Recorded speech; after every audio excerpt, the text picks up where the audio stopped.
Hey guys, so I'm going to be showing you guys how to make moi moi, and here's what we're going to need.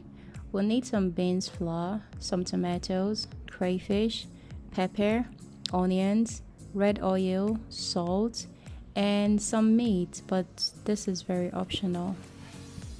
So I've cut my meat into smaller pieces, and now I'm going to season it with Maggi, thyme, some black pepper, onions, a combination of curry and garlic spices.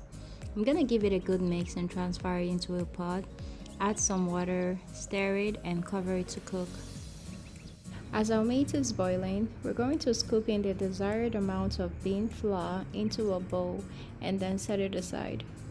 Now it's time to wash your tomatoes and onions. Put it in the blender together with your crayfish and pepper.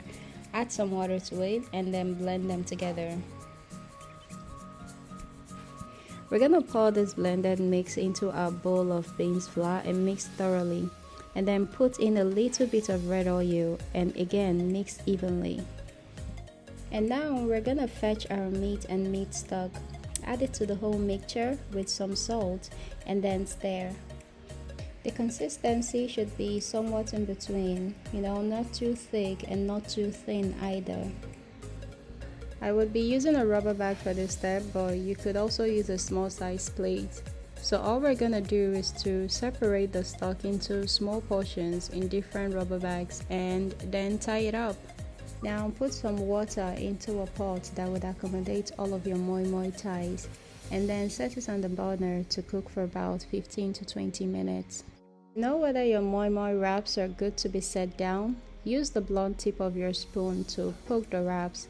If it feels firm in consistency, then it's time to set it down and dish it out. Easy, right? I'm just gonna enjoy these bad boys with some oats, and that's all I have for you guys today. If you like, please subscribe. See you in the next video. Bye!